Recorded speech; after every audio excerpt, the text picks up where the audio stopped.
আসসালামু আলাইকুম। আজকে একটা ছোট টিপস নিয়ে হাজির হয়েছি। সেটা হলো ফেসবুকে অনেক পোস্ট আছে খুবই ন্যাক্কারজনক পোস্ট যেগুলো আসলে ভাইরাল হওয়া উচিত না। কিন্তু আমাদের ছোট, ছোট ভুলের কারণে এই পোস্টগুলো ভাইরাল হয়ে যায়। হ্যাঁ, যেমন আপনি ধরুন আ এই পোস্টটার কথা বলি। এই যে ইলিশ সংক্রান্ত যে পোস্টটা দিয়েছে, ঠিক আছে? তো এটা যদিও মানুষের এখন ভাইরালের কেন্দ্রবিন্দুতে আছে। কিন্তু ধরেন আমি চাচ্ছি এই বিষয়টা ভাইরাল না হোক, ঠিক আছে? বা আমার পছন্দ না কোনো কারণে। তো আল্টিমেটলি আপনি এখানে এই যে চ্যানেল 24 এর এই ডান পাশে দেখেন ক্রস বাটন আছে। হুম? আমি যদি এখানে সাপোজ একটা কমেন্ট করি বা একটা লাইক দেই, শেয়ার বাদই দিলাম। লাইক বা এখানে রাগান্বিত দেই, হা, হা দেই অথবা একটা কমেন্ট করি, হ্যাঁ? তখন এই যে ফেসবুকের যে অ্যালগরিদম আছে সে মনে করে কি এটা বেশি এঙ্গেজমেন্টের একটা বিষয়, ঠিক আছে?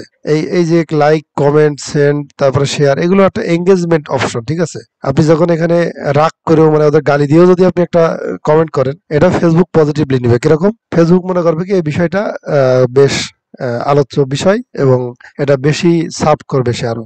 ঠিক আছে? আপনি ভালো কথা বলতেছেন না খারাপ কথা বলতেছেন এটা ওর বোঝার ক্ষমতা নেই, ঠিক আছে?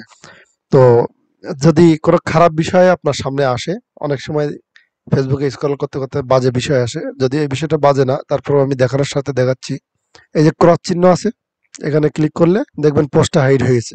একটা অপশন আসে snooze channel for 24 for 30 days, ঠিক আছে? এটা যদি আপনি ক্লিক করেন তাহলে ওই পেজ বা ওই গ্রুপের আপনি পোস্ট 30 দিনের জন্য দেখতে পারবেন না এবং আপনি যখন দেখবেন না তখন আল্টিমেটলি আপনার এঙ্গেজমেন্টও কমে গেল।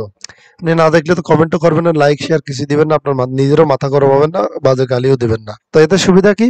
সুবিধা হচ্ছে সে যে বাজে জিনিস প্রচার করতেছে এতে মনে করেন যে আপনার আপনার ভুলের কারণে বা আপনার রাগান্বিত কমেন্টের কারণে তার পোস্টগুলো ভাইরাল হয়ে যাবে না। আপনি যদি এভাবে ক্রস চিহ্ন দিয়ে তাদেরকে অ্যাভয়েড করেন সেটা আর কি ভাইরাল ঠেকাইতে খুব কার্যকরী ভূমিকা পালন করবে।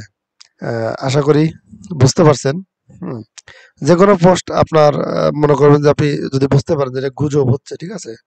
তো আপনি এই ধরনের পদক্ষেপ নিলে দেখা যাচ্ছে একটা গুজব প্রতিরোধ হবে অটোমেটিক্যালি। আর যদি মনে করেন যে আপনি রাগ করে একটা কমেন্ট করেন, গালি দেন বা একটা বাজে কথা বলেন, তারপরেও মনে করেন যে ওইটা কিন্তু মানে ফেসবুক কিন্তু বুঝবে না যে আপনি রাগ হয়ে বাজে কথা বলতেছেন।